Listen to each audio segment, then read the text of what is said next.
नारायण नारायण नारायण नारायण नारायण नारायण नारायण राम राम राम। मनुष्य की उन्नति में अगर कोई खास बाधा है तो सुख भोग की बाधा है। ये सुख भोग की इच्छा है ना, उसकी इच्छा, ममता, भोग, आशा ये बांधती है। इसमें भी एक बारीक बात है कि सांसारिक सुख बांधने वाला नहीं है। सुख की इच्छा है, सुख की कामना है, सुख की आशा है, सुख का भोग है, ये बांधने वाला है। तो सुख का भोग और सुख में क्या फर्क है? कहते सुख और दुख तो सतह होने वाले हैं, अनुकूलता प्रतिकूलता स्वाभाविक है। ये प्राकृत चीज है कि दोष नहीं है। ये अनुकूलता प्रतिकूलता होती है, अनुकूलता प्रतिकूलता आती है जाती है। जैसे रात और दिन आया करते हैं, तो रात आती है, दिन आ जाता, दिन आ जाता, फिर रात आ जाती है। ऐसे संसार का स्वरूप है अनुकूलता प्रतिकूलता। उसमें अनुकूलता में सुखी होना भोग है और प्रतिकूलता में दुखी होना भी भोग है। सुख दुख अन्यत्र साक्षात्कार होगा। भोग का लक्षण लेके आया कि सुख अथवा दुख, इसमें किसी का जो साक्षात्कार होता है उसका नाम है भोग। तो सुख आ जाए और भोग न किया जाए, ये तो पता है नहीं कि सुख दुख अन्यतर साक्षात्कार होगा। तो साक्षात्कार तो होगा, सुख का भी ज्ञान होगा, और दुख आ जाए दुख और ज्ञान होगा। तो ज्ञान बाधक नहीं होता है, सुख का भोग बाधक होता है। यही संस्पर्श जा भोगा। संबंध जन्य जितने भोग हैं वे दुख योन होते, वे सुख भोग सब दुखों के कारण है। दुख योन एवते, मानो दुखों के ही कारण है। और आदि अंतवंत, आदि अंत वाले हैं। जितने सुख होते हैं उसका आरंभ होता है और अंत होता है, क्योंकि वो कर्मजन्य है। अनुकूलता प्रतिकूलता व्यक्तियों के कर्मजन्य है। तो कर्म है, उसमें एक मार्मिक बात है कि कर्म का आरंभ होता है और अंत होता है। कोई भी काम करो उसका आरंभ होता है, अंत। जैसे मैंने व्याख्यान शुरू किया तो ये आरंभ हुआ और समाप्त हुई, अंत हो गया। चातुर्मास हो रहा है, आरंभ हुआ और फिर अंत हो जाता है। ऐसे कोई क्रिया करो, क्रिया निरंतर नहीं होती। क्रिया का फल का भी संयोग और वियोग होता है। वो फल भी नित्य नहीं रहता है।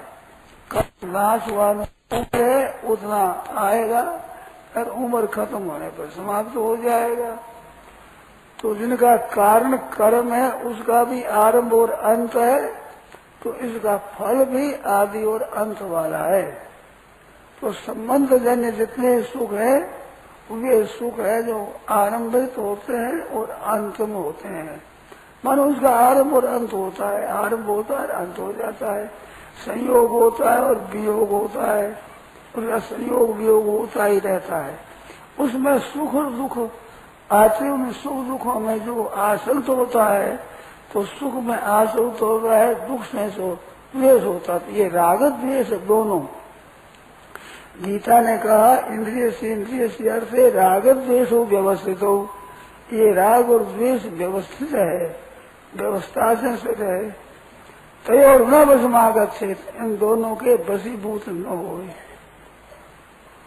तो दोनों के वशीभूत हो जाता है राग और द्वेष के, तो ये परिपंथी हैं। मानो मार्ग में लुटे रहे, परमात्मा की तरफ चले तो उस रास्ते में ये बड़े विघ्नदायक है, लूटे रहे। मार्ग में जैसे लूटते हैं ना, ऐसे ये लूटते रहते हैं। तो नमस्माद अच्छे इनके वशीभूत न हुए। रखनी और सुखी दुखी होना, ये बांध है, जिसमें सुखी दुखी होना खास बांधते हैं। ये गीता ने कहा न प्रशेत प्रियम प्राप्य, सुख प्रिय लगता है। शरीर के, इंद्रियों के, मन के अनुकूल घटना, परिस्थिति, व्यक्ति, वस्तु अच्छी लगती है। और शरीर इंद्रियांतकरण के विरुद्ध विपरीत जो संयोग होता है, वस्तु का संयोग हो जाए, व्यक्ति का हो जाए, तो वो बुरा लगता है। तो सुख और दुख दोनों हुआ ना। इसमें गीता क्या कहती है? न प्रदर्शित प्रियम प्राप्य, प्रिय की प्राप्ति होने पर हर्षित न हुए। अप्रियम प्राप्य न उद्विजेत, अप्रिय की प्राप्ति होने पर उद्वेग न हो। तो हर्षित और उद्वेग होने से भोग हो जाता है। हर्षित होते हैं तो सुख का भोग हो जाता है, उद्विग्न होते हैं तो दुख का भोग हो जाता है। और भोग ही बांधने वाला है। तो इन दोनों के वशीभूत न होए तो प्रिय अप्रिय तो प्राप्त होगा भाई, और इनका ज्ञान भी होगा। इंद्रियों के सामने, अंतःकरण के सामने, शरीर के सामने अनुकूल परिस्थिति आवे तो अच्छी लगेगी, प्रतिकूल परिस्थिति आवे तो बुरी लगेगी। तो अच्छी और बुरी लगना खराब नहीं है, ये तो होगा ही। इंद्रियों का, अंतःकरण का, शरीर का स्वभाव है, इनका ज्ञान होगा। तो अच्छे बुरे का ज्ञान बाधक नहीं है। उनमें जो अनुकूलता मिलने पर हर्षित होना है, ये दोषी स्वाद में बताया कि न प्रशेत प्रियम प्राप्य, प्रिय की प्राप्ति हो करके और हर्षित न हो। अप्रियम प्राप्य न उद्विजेत, अप्रिय की प्राप्ति होने पर उद्विग्न न हो। तो क्या रहे? स्थिर बुद्धि। हर्षित और उद्विग्न नहीं होता, उसकी बुद्धि स्थिर होती है। स्थिर बुद्धि की बड़ी महिमा है। दूसरे अध्याय के 55वें श्लोक से अंत तक स्थिर बुद्धि का वर्णन है। स्थिर प्रज्ञ पुरुष का वर्णन है, जिसकी बुद्धि स्थिर होती है। तो बुद्धि स्थिर होना एक और चीज है, और मन का स्थिर होना और चीज है। मनुष्यों के बैठी हुई बात है कि मन स्थिर होना चाहिए, तो मन स्थिर अच्छी बात है, उत्तम है। परंतु भगवत गीता मन के स्थिर को इतना ऊंचा दर्जा नहीं देती जितना बुद्धि के स्थिर को ऊंचा दर्जा देती है। बुद्धि का स्थिर होना क्या और मन का स्थिर होना क्या? मन का स्थिर होना कठिन पड़ता है, और बुद्धि का स्थिर होना कठिन नहीं है, इतना सुगम है। और मूल्य भी बुद्धि के स्थिर होने का जितना है, उतना मन के स्थिर होने का नहीं है। तो बुद्धि का स्थिर होना क्या है? जैसे आपके घर की कन्या है, आपने कन्यादान कर दिया, घर पर अच्छा मिल गया, खूब उत्साह से आपने कन्यादान कर दिया, और कन्या बड़ी सुलक्षणा है, बड़ी अच्छी है। तो उसने जब अपने हाथ को पति के हाथ में पकड़ा दिया, पानी ग्रहण हो गया। ऐसे पानी ग्रहण होता है, लोग यूं करते, ये पानी ग्रहण ही होता है। अंगूठे से संपूर्ण उसके हाथ और पकड़ा देना। तो ये पानी ग्रहण होते ही उसने उसको अपना पति स्वीकार कर लिया। उसमें पहले वो आगे चलती है, पीछे पुरुष चलता है, और उनके वचनों के देने के बाद में पुरुष आगे रोक पीछे। वे वचन मांगती है कि ये मेरे वचन दो तो आपके पीछे आऊं। तो वो भी मांगता है, वो भी मांगता, वो ब्याह की पद्धति में सुनते ही हुआ। तो वो वचन दे देते हैं, तब वो पुरुष आगाड़ी वो पीछे हो जाती है, तो उनकी अनुयायी बन गई। अब अनुयायी बनकर के जो पतिव्रता हो जाती है, तो पतिव्रत हो गया। ये क्या है? ये बुद्धि की स्थिरता है, मन की स्थिरता नहीं है। भाई मन उसका अचल हो जाए ऐसा नहीं है, बुद्धि की स्थिरता है। पतिव्रत एक धनी, बस एक है, वो एक ही है, कैसा ही हो भले। वृद्ध रोग बर जड़ धन हीना, अंध बधिर क्रोधी अति दीना। ऐसे वो पति कर की अपमाना, ऐसा कि अपमान नहीं करती, सम्मान करती है, आदर करती है, उनकी सेवा करती है, अपने पति की उसकी सेवा करती है। तो ऐसे वो पति कर की अपमान करने से दोष लगता है, सम्मान रखती है, ऐसी एक विलक्षण बात है। तो ये क्या है? ये बुद्धि की स्थिरता है। बुद्धि से जिसको पति मान लिया, मान लिया, मान लिया, मान लिया, बस सदा के लिए मान लिया, उसके पीछे सती हो जाती है। जलती आग में बैठ जाए तो उसके गर्मी नहीं लगती, अग्नि बुरी नहीं लगती। कितनी आश्चर्य की बात है, आग बुरी न लगे। अरे बुरी क्या लगे, शरीर जल जाता है, उसमें कोई थोड़ी बहुत भी सिस्कारा भी नहीं करती, स्वाभाविक ही उतास तंगन पंख शीतल हो जाता है, ठंडा एकदम, उसमें शरीर आपसे आप जल जाता है। तो ये क्या है?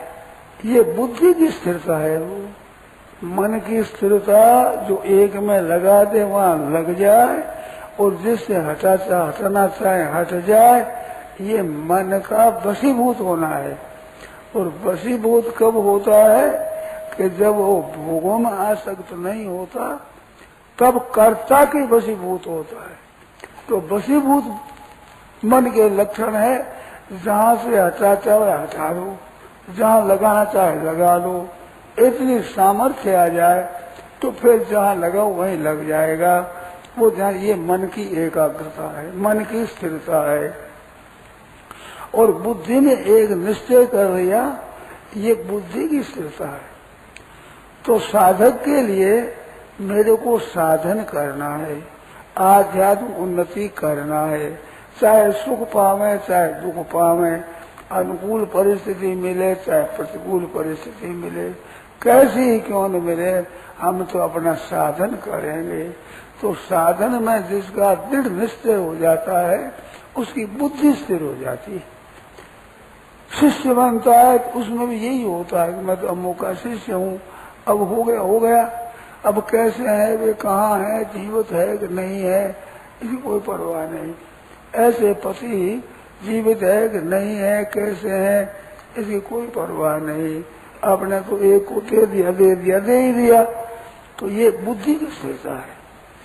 स्थिर बुद्धि हो जाए तो स्थिर बुद्धि स्थिर रहे, न प्रेरसेत प्रियम प्राप्य नोद्विदित प्राप्त चा प्रियम, स्थिर बुद्धि।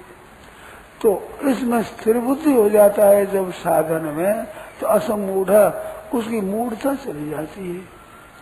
मन के स्थिर होने से मूढ़ता नहीं जाती है। बुद्धि के स्थिर हो जाए अगर साधना है परमात्मा में, तो उसकी मूढ़ता चली जाती है, मोह मिट जाता, मोह। अंत में अर्जुन से पूछा भगवान ने, तुमने एकाग्रता से गीता सुना और क्या अज्ञान से उत्पन्न होने वाला मोह नष्ट हुआ? तो अर्जुन कहते हैं नष्ट हो, मोह नष्ट हो गया। तो ये मूढ़ता जाती है बुद्धि की स्थिरता से। बुद्धि में एक निर्णय हो गया कि हमें साधन करना है, वो साधन से विरुद्ध बात नहीं कर सकता। जिसको रुपये कमाना है, उसमें रुपये खर्च ज्यादा हो जाए, रुपये नष्ट हो जाए, वो नहीं सह सकता। पैदा तो ज्यादा हो जाओ, कितनी अधिक हो जाओ, कोई परवाह नहीं, पर नाश नहीं सह सकता, क्योंकि रुपया इकट्ठा करना है। ऐसे जिसको साधन करना है, वो साधन से विरुद्ध बात नहीं सहता। कितना ही आराम मिले, सुख मिले, परंतु वो सुख को महाराज कुछ आदर नहीं देता। हमें सुख भोगना है, साधन करना है, तो उसे साधन करने की धुन होती है, वो सुख भोग में नहीं अटकता। तो स्थिर बुद्धि असमूढ़ा, ये बुद्धि स्थिर होने से मूढ़ता चली जाती है। बुद्धि में विवेक शक्ति रहती है, मन में तो संकल्प विकल्प होते हैं और बुद्धि में स्थिरता होती है। एक निर्णय है ना, बुद्धिशाली निश्चयात्मिका, निश्चय करने वाली शक्ति है अंतःकरण की, उस वृत्ति को बुद्धि कहते हैं। अंतःकरण चतुष्टय है, वो अंतःकरण एक ही है, वृत्तियां चार है, तो निर्णय करने की, निश्चित करने की वृत्ति का नाम बुद्धि है। तो बुद्धि होने से वो निश्चय कर लेता है परमात्मा की तरफ का, तो फिर मूढ़ता नहीं रहती, फिर मोह कहाँ टिकेगा। सर्वबुद्धि असमूढ़ ब्रह्मविद ब्रह्मणि स्थित, वो ब्रह्म वेदता हो जाता है। ब्रह्म वेदता होने से ब्रह्म में स्थिति हो जाती है उसकी। ये जो परमात्मा में स्थिति हम करना चाहते हैं, ये क्या है कि ये परमात्मा में स्थिति हमारी स्वतः है। मूढ़ता के कारण से पदार्थों में स्थिति कर लेते हैं, शरीर में स्थिति कर लेते हैं, कोई अधिकार मिले तो उसमें एक अभिमान कर लेते हैं कि मैं ये हूँ, तो यह मैं नहीं होता, मैं यह नहीं होता है। परंतु उसमें स्थिति कर लेने से वो मूढ़ता आ जाती है। तो मूढ़ता चली जाए, असमूढ़ स्थिर बुद्धि असमूढ़ ब्रह्मविद, परमात्मा को जाना। तो परमात्मा के न जानने से संसार की आसक्ति होती है और परमात्मा को जानते ही आसक्ति मिट जाती है। फिर ब्रह्मविद परमात्मा को जानने वाला होता है। ब्रह्मविद ब्रह्मैव भवति, ब्रह्म को जाना तो ब्रह्म रूप हो जाता है। ब्रह्मविद ब्रह्मणि स्थित, तो स्थित तो पहले से ही ब्रह्म में है। ब्रह्मवृत्त न होने के कारण से अपनी स्थिति को पहचानता नहीं है। भाइयों बहनों ध्यान दो, स्थिति सबकी परमात्मा में है, चाहे अज्ञानी हो, चाहे ज्ञानी हो, चाहे साधक हो, चाहे सिद्ध हो और चाहे दुष्ट हो, उसकी स्थिति सदा परमात्मा में ही है। जैसे ममैवांशो जीवलोके जीवभूत सनातन मनस्थान इंद्रियाणी प्रकृति स्थानी, तो मन है छठा, जिसमें ये तो है इंद्रियां प्रकृति में स्थित और ये स्वयं परमात्मा का अंश परमात्मा में स्थित, तो ये प्रकृति के अंश पृथ्वी में प्रकृति में ही स्थित रहते हैं और परमात्मा का अंश परमात्मा में ही स्थित रहता है। परंतु ज्ञान न होने से सांसारिक पदार्थों के संयोग वियोग को आदर करने से उसमें ये फंस जाता है, जिसने राग और द्वेष करता रहता है। जो इसके शत्रु हैं तो ये से परिपंथी न हो, तो वो असमूढ़ हो जाने से ब्रह्मविद हो जाता है। ब्रह्म होते ही ब्रह्मणि स्थित, ब्रह्मविद ब्रह्मणि स्थित। तो न प्रदेश के प्रियम प्राप्य नोद्विजित प्राप्त प्रियम स्थिर बुद्धो रसमूढ़ो स्थिर बुद्धि रसमूढ़ो ब्रह्मविद ब्रह्मणि स्थित। तो ये कब होता है, उसी लिए साधन बताया बाह्य स्पर्शेषु असक्तात्मा। ये संबंध जन्य जितने सुख हैं वो बाह्य ही है सभी। कहते मन से चिंतन, मन से विषयों का चिंतन होता तो वही बाह्य है। इंद्रियों से संयोग हुआ तो बाह्य है। ये सब बाह्य है, ये पर है, स्व नहीं है, ये बाह्य है। बाह्य स्पर्शेषु असक्त आत्मा, उनमें आसक्ति होती है तब तक ये स्थिर बुद्धि नहीं होता, असमूढ़ता नहीं होती, इसकी मूढ़ता नहीं जाती। तो ये बाह्य स्पर्शेषु असक्त आत्मा आसक्ति नहीं रखता है। विन्दति आत्मन यत् सुखम, उसको अपने अंतःकरण में सुख मिलता है। जहाँ बाह्य विषयों में आसक्ति नहीं होती तो एक बिल्कुल सुख मिलता है, आनंद मिलता है, शांति मिलती है। तो जब वो एक सुख को लेता है तो उसे क्या होता है कि वह सुख के न भोगने से परमात्मा के साथ एकता का है। स ब्रह्म योग युक्त आत्मा, परमात्मा के साथ जो संबंध है, नित्य संबंध है, उससे अंतःकरण युक्त हो जाता है, उस अंतःकरण में तृप्ति हो जाती है। ये सुख लिया है, ये सुख है सात्विक। है तदग्रे विषमेव परिणाम है अमृतो हम तत्व सात्विकम प्रोक्तम आत्मबुद्धि प्रसादजम। परमात्मा के स्थिति होने, परमात्मा के साथ संबंध होने से स्थिर बुद्धि होता है ना, तो वो सुख कहता है आत्मबुद्धि प्रसादजम, परमात्मा विषय बुद्धि की प्रसन्नता से पैदा होने वाला। तो परमात्मा में बुद्धि लगी, उससे प्रसन्नता से पैदा होने वाला सुख है। तो बिंदुत्या सुखम अक्षयम अश्नुते, वो अक्षय सुख होता है। सुखम आत्यंतिक तद बुद्धिग्राही मतेंद्रियों को आत्यंतिक सुख होता है। तो सुखम अक्षयम अश्नुते, अक्षय सुख उसका क्षय कभी होता ही नहीं। प्रलय नोपजानते सर्गे पे नोपजाए, प्रलय महाप्रलय होता है तो भी उसको व्यथा नहीं होती, दुख आता ही नहीं। महास्वर्ग में भी उनकी उत्पत्ति होती नहीं। प्रकृति के साथ संबंध विच्छेद हो जाता है। ये स्वर्ग और प्रलय प्रकृति के साथ संबंध रहने से होता है। इनसे संबंध छूट गया, मूढ़ता चली गई, ब्रह्मणी स्थित। तो अक्षय सुखम अक्षय सुखम अश्नुते, उसका अनुभव करता है। अश्नुते का अनुभव करना है, साक्षात ठीक ठीक उसका अनुभव हो जाता है। तो बाह्य स्पर्श से अशक्त आत्मा कैसे हो, तो यही संस्पर्श जाप होगा दुख योने एवते। संबंध जन्य जितने सुख हैं वे दुखों के कारण हैं, दुखों के जनक हैं। सुख भोगे और दुख न भोगे ये हो ही नहीं सकता। सुख भोगेगा उसको दुख भोगना पड़ेगा, जबरन भोगना पड़ेगा, जबरदस्ती भोगना पड़ेगा। क्योंकि सुख भोगा है तो सुख भोगे भोगी को दुख भोगना पड़ता है। चोरी करता है अपनी मर्जी से और कैद में जाता है दूसरों की मर्जी से। ऐसे पाप करता है, अन्याय करता है अपनी मर्जी से और 84 लाख जूनी नरकों में जाता है स्वतंत्रता से। तो पहले स्वतंत्रता से पाप करता है, फिर स्वतंत्रता से इसको दुख भोगना पड़ता है।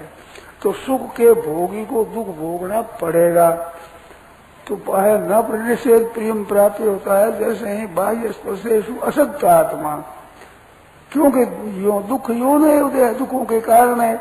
जब ये मालूम हो जाए कि सांप दिखने में बड़ा सुंदर दिखता है और हाथ घुमावे बड़ा अच्छा लगता है, परंतु काट जाने से आदमी मर जाता है, तो सांप को छूता ही नहीं। सांप दिखता है, ऐसे ऐसे चलता है, तो सूर्य का प्रकाश पड़ने से उसे चमक दिखती है, बड़ा सुंदर दिखता है और ऊपर से बड़ा स्पर्श से सुख देने वाला है, परंतु आदमी छूता नहीं। देखते हैं काट जाकर मर जाएंगे। ऐसे जितने भोग है सुंदर दिखते हैं, परंतु इनके साथ संबंध जोड़ने से सांप के काटने से तो एक शरीर में मरता है और ये भोग भोगने वाला मरता ही रहता है, इसका कोई अंत आता ही नहीं। बड़े बड़े ब्रह्मा आदि हो गए, चले गए, फिर भी इसके दुखों का जन्म मरण का अंत नहीं आता, ये सदा ही भोगता है। तो ये जहर बड़ा जबरदस्त है, ये मामूली जहर नहीं है। तो उसमें सो आसक्ति रहित हो जाए तो उसको अक्षय सुख मिलता है। सब्रह्म योग मुक्तात्मा सुख अक्षय अश्नुते। इस बात से यही स्मरण सजाब होगा, जो भोग है दुखों के घर है, आदि आदि और अंत वाले हैं और दुख पैदा करते, दुख भोगना पड़ेगा पड़ेगा पड़ेगा बार बार। और दुख पूरे कर्मों का फल भोग करके फिर अगर जाएगा तो कर्मों का अंत नहीं आता, तो दुखों का अंत नहीं आता, दुख भोगना ही पड़ता है और अनंत काल तक दुख भोगता रहता है। तो ये क्या करे कि उनसे अलग हो जाए। न तेज रमते बुध, वो बुध विवेकी है, वो उन भोगों में रमण नहीं करता। शक्नोती है यह सोटुम प्राग शरीर विमुक्ता, शरीर नष्ट नहीं हो उनसे पहले ये काम क्रोध से उत्पन्न होने वाले वेगों को सह लेता है। ये वेग विचलित नहीं करते। तो ये विचलित किसके नहीं करते? बाह्य स्पर्श अशक्ता उसको, नहीं तो ये विचलित कर देते हैं। तो विचलित नहीं होता, ना कोई सुख की प्राप्ति के लोभ में आकर विचलित होता है, न दुख के भय से विचलित होता है, वो विचलित कर ही नहीं सकते। क्यों? कि सुख दुखों से ऊपर जो सुख है वो उसके अनुभव में आ गया, अब वो विचलित नहीं होता। तो न विचलित होने से उसको एक सुख मिलता है, विंध्यात्मन यत् सुखम स ब्रह्म योग युक्त आत्मा सुखम अक्षयम, तो उसको अक्षय सुख मिलता है। तो वो मिलता है कब? ये बाह्य सुख है, इन भोगों में आसक्ति न करने से। मान कोई करता है तो सुख होता है, अपमान कर देता है तो दुख होता है। तो मान अपमान से सुखी दुखी होता है तो उसकी स्थिति स्थूल शरीर में है। अभी तो बहुत नीचे बैठा है, स्थूल शरीर में बैठा है। और नाम को लेकर के कोई निंदा स्तुति करता है तो नाम जो कल्पना से किया गया था, पेट में नाम नहीं था, जन्मने पर भी नाम नहीं था, 10 दिन के बाद नाम रखा गया, उस नाम के साथ में तादात्म्य कर लेता है, नाम के साथ में अपने को मिला लेता है, तब निंदा से दुख होता है, प्रशंसा से सुख होता है। तो निंदा प्रशंसा से दुख होता है तो उसकी स्थिति नाम में है। आदर निरादर से सुख दुख होता है तो उसकी स्थिति स्थूल शरीर में है। तो बाहर चीजें पर चिपकी हुई चीज के भी आने जाने में सुखी दुखी होता है, तो वो परमात्मा को प्राप्त कैसे होगा? वो तो सुख दुखी भोगेगा। और सुख की जिसके शौक रहती है उसको फिर भगवान भोगने में शक्ति आसक्ति रहने से भगवान भोग योनि देते हैं। फिर 84 लाख योनि है भोग, जिनमें सुख भोगता रहो, सुख मिलता रहेगा, दुख मिलता रहेगा। तो भगवान कहते रहे यहाँ क्यों तकलीफ देख है, सुख देख भोगने वाली जोनियों में चला जा। इच्छा तो तैने कर ली, जोनी मैं बदल दूंगा। तो वह जोनी बदलने से सुखी दुखी होता ही रहेगा, ये जन्मता मरता ही रहेगा, इसका कोई अंत नहीं आएगा।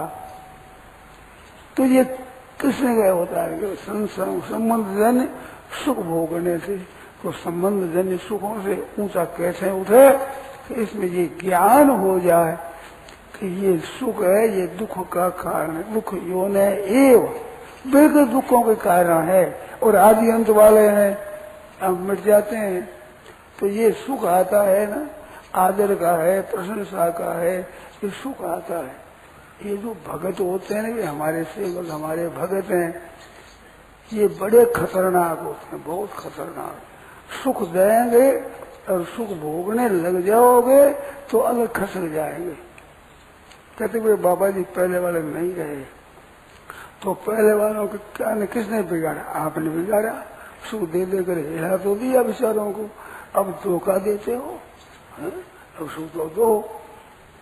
अब वहाँ बढ़ने से रहते थे तो भिक्षा आती थी, पाया करते थे। एक दिन से एक सज्जन हलवा बनाई हुई बाल्टी भर के ले आया, और कैसे लाया है? तो वहाँ प्रबंध हमारे अमृतराम जी वो करते थे, भिक्षा का प्रबंध देने करने का। उन्हें बोले किसने कहा? मुझ सेठ ने बोला है कि तुम सेठ को पूछ यहाँ कि रोजाना भेजेगा क्या? तो रोजा तो नहीं आज। तो भाई क्यों जी बिगाड़े? हमारा ठीक है, हमारे जो मिलता है वही खाएंगे, एक दिन खा लेंगे, 20 जीव बने तो ले जाते रहिए, क्यों हमारा जीव खराब करें? इस वास्ते में ले। तो ये खराब करते जीव आदत सत्कार दे करके आदत बिगाड़ देते हैं। आदत बिगड़ी हम चाहने लगे खस जाते, फिर अलग हो जाते हैं। जैसे अप्सराएं होती है ऐसे ही है। कलकत्ता में रहता था, फिर एक संत मिले, उनसे मिलने को मैं गया तो बैठे ये देवताओं में कैसे बैठे हो तुम? देवताओं का स्वभाव है अच्छे से भोग देंगे, और आप हिल जाओगे तो बस हिल जाएंगे, फिर रो बैठे। ऐसी दशा तो देवताओं में कैसे बैठे हो ना? कलकत्ते में क्यों बैठे हो? आपको फूल का भाता है, आपको बाजरे की रोटी भाती नहीं, इस वास्ते यहाँ पर आए हो। बस सावधान रहना, ये देवता है, ये हिला देते हैं तो फिर ठुकरा देते हैं, फिर कहते बाबा जी वो नहीं रहे पहले वाले। ऐसी बात होती है। और पहले वाले कैसे? पहले भोगों से अलग रहते थे, अब है गए बना, अब है गए मुश्किल हो गई। तो इसमें सावधान रहना चाहिए। जो थोड़ा बहुत भी साधन कर ऊंचा उठता है उसको इस मान बढ़ाई से सावधान रहना चाहिए। ये भोग बड़ा भयंकर भोग है, सुख का भोग है, ये आदर का भोग है, प्रशंसा का भोग है, बड़ा भयंकर है, बड़ा सूक्ष्म है। कितना विचित्र है। थोड़ी सी बात बताएं, अपना नाम हो जाए मरने के बाद भी चाहते हैं कि मेरी प्रशंसा होती रहे, मेरा नाम होता रहे। ग्रंथ बनाओ, मकान बना दो, स्मारक बना दो, कुछ न कुछ जिसमें मेरा नाम होता रहे। तो ये महान बढ़ाई की इच्छा है, ये मरने के बाद भी चाहता है। अब इतनी चाहना बड़ी है, उसको परमात्मा तत्व की कैसे प्राप्ति होगी, उसका तत्व का ज्ञान कैसे होगा? नहीं हो सकता। भोगों में रखा है तो उनको फिर भगवान भोग योनि में ही भेजते हैं। तुम्हें भोग की शौक है तो जाओ 84 लाख योनि, ऐसे हमारे कम नहीं है, बहुत बड़ा क्षेत्र है, उसमें जाओ सुख दुख भोगो, यही तुम्हारे को शौक है। ज्यादा शौक है तो नरकों में भेजते हैं, सुख की शौक है तो स्वर्ग में भेजते हैं, वहाँ भेजते हैं, वहाँ भी क्षीणे पुण्य मरते लोग विशंति गतागतन काम कामा लभंते, ऐसे सुख दुख भोगते ही रहते हैं। तो बाह्य स्पर्शों में आसक्ति वाला कभी भी सुखी नहीं होता।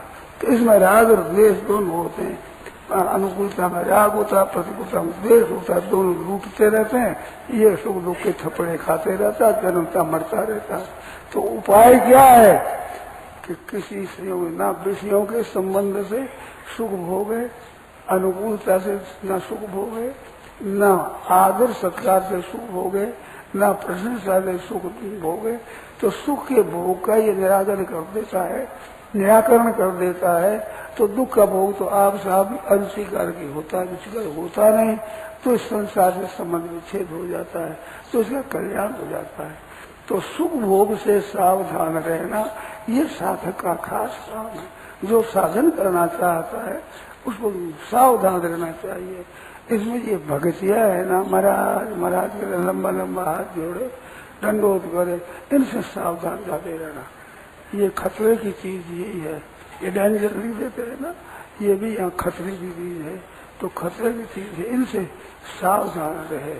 अपने जयराम जी बस उजला राम राम रखे, ऐसा डराने कीजिए। और बस आदेश लगी नहीं, और तो नहीं तो भाई बड़ा भयंकर जमाना है और बड़ी भयंकर स्थिति है।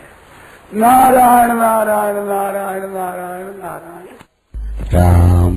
यह प्रवचन परम श्रद्धेय स्वामी जी श्री राम सुखदास जी महाराज द्वारा भाद्रपद चतुर्थी विक्रम संवत 2047 श्री कृष्ण संवत 5216 तदनुसार दिनांक 10 अगस्त 1990 को प्रातः करीब 8:30 बजे मुरली मनोहर मैदान पर बीनासर चातुर्मास के दौरान हुआ।